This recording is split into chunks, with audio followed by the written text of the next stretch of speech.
দর্শক সরাসরি আপনাদের যুক্ত করেছে রাজধানীর গাবতলীর সর্ববৃহৎ পশুর হাট গাবতলী পশুর হাট থেকে দেখতে পাচ্ছেন যে গাবতলীর এই পশুর হাটে এইবারে একটি মাত্র উটকে তোলা হয়েছে এই হাটে এবং সেটিকে ঘিরে মূলত উৎসুক জনতার যে ভিড় সেটিও আমরা লক্ষ্য করতে পারছি। আমরা একটু একটু দেখি।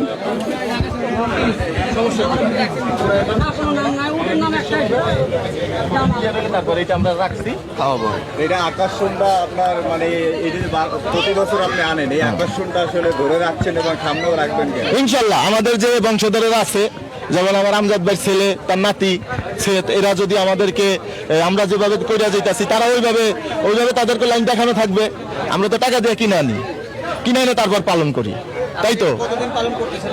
এই যে দেড় বছরের মতো পালন করছি।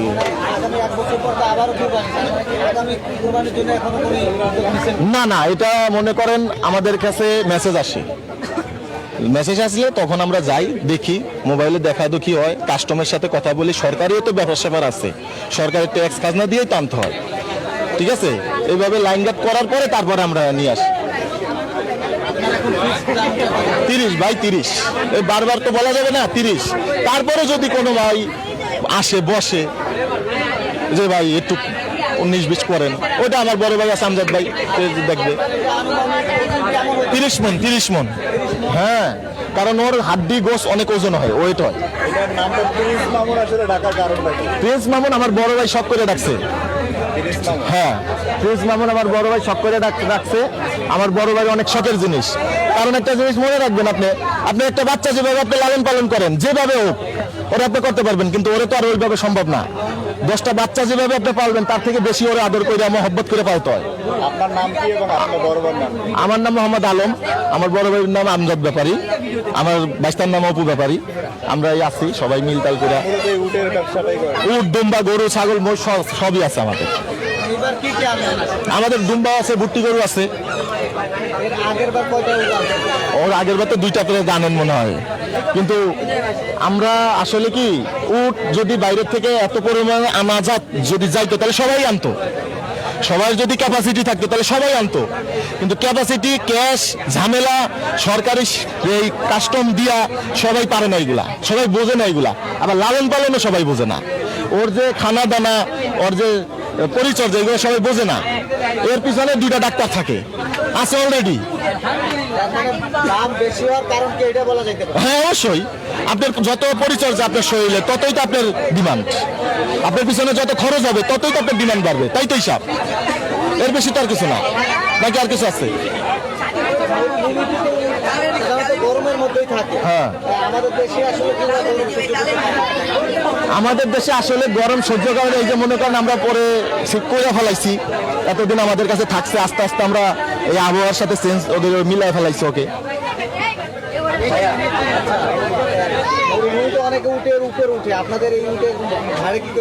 না না না, আমরা ওইরকম রিক্সে যাই না এখন পর্যন্ত।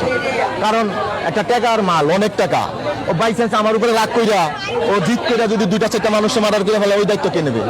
ওর রাগ তো কোন সময় হবে আপনিও বলতে পারবেন না, আমিও বলতে পারবো না, নাকি পারবো? না না না না না না, আমাদেরকে আমরা ওরকম করে ওরে ক্ষতিও করি নাই, বা ওরে ওরকম রাগ হয়ে নাই, এই কারণে আমাদের ক্ষতিও করে নাই। আরো খুব ঠান্ডা শেষ তো ঠান্ডা, মানে আপনি একাই নিয়ে যেতে পারবেন হাতে 2টা। কথা বুঝতে পারছেন আপনি? কিন্তু ওই যে একজন পিছন থেকে খোঁচা মারলো বা একটু ব্যথা দিল, ও কিন্তু রাগ হয়ে যেতে পারে। হ্যাঁ, বাংলাদেশের ভিতরে বৃহত্তর গাবতলীর গরু ছাগলের বড় হাট। রাত দিন 24 ঘন্টা এখানে হাট আছে। আপনি গাবতলীতে যে কোনো জায়গা থেকে, গাবতলী ডিপজল সাহেবের বাড়ির সামনে এসে নামবেন। ডিপজল সাহেবের বাড়ি তো সারা বাংলাদেশে কেউ চিনানো লাগে না। ওনার একটাই বাড়ি গাবতলীতে, ওনার জন্মস্থান। এমনি ওনার আরো অনেক বাড়ি আছে, কিন্তু এটা তো ঐতিহ্যবাহী। ডিপজল সাহেবের বাড়ির সামনে করলে বাংলাদেশের যে কোনো সুপারভাইজার, গাড়ির ড্রাইভার, হেল্পার সবাই চেনে। আপনি এখানে নামলে গাবতলী গরু হাট পাইবেন, ঠিক আছে? চাপেন আস্তে আস্তে ধরু, আমাদের একটু ঠান্ডা বাতাস আইতে দেন।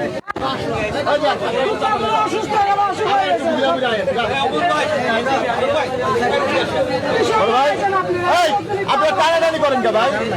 রোজ ভাই, এটা কোনো কথা? এটা গরু ছাগলের মধ্যে টানলে হবে?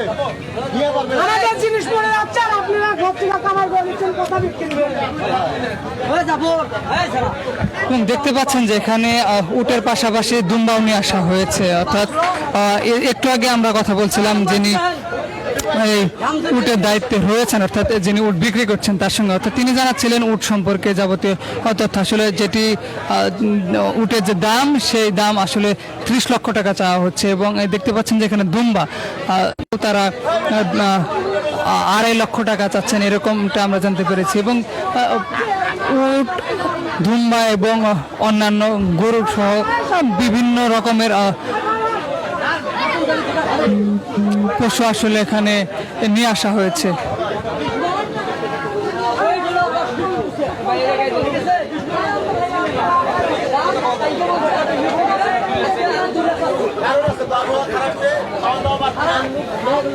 এবং উট, মহিষ সহ উট, দুম্বা, মহিষ সহ অন্যান্য পশু এখানে নিয়ে আসা হয়েছে।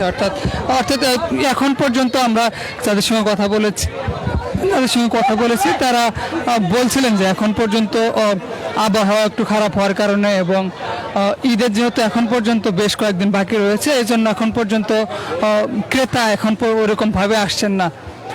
তারা আশা করছেন যে অতি দ্রুত সময়ের মধ্যেই তাদের যে পশুগুলো রয়েছে সেইগুলো বিক্রি হবে। দর্শক, পশুর হাট থেকে এই ছিল সর্বশেষ। আমরা আবারও ফেসবুক লাইভের মাধ্যমে আপনাদের সঙ্গে যুক্ত হব। ততক্ষণ পর্যন্ত বাণিজ্য প্রতিদিনের সঙ্গে থাকুন।